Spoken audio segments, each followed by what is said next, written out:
सानो सानो घर छ मेरो चितवन भन्ने गाउँमा सन्तोष बाबु भन्दै मलाई बोलाउँछन् यो ठाउँमा नामले पाएको कामले पाएको देउजा दाइको छोरो नलाउ माया नखाम खर्छन् मनै मेरो मोरो साइली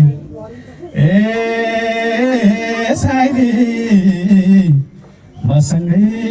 जान्छौ र मैले छोको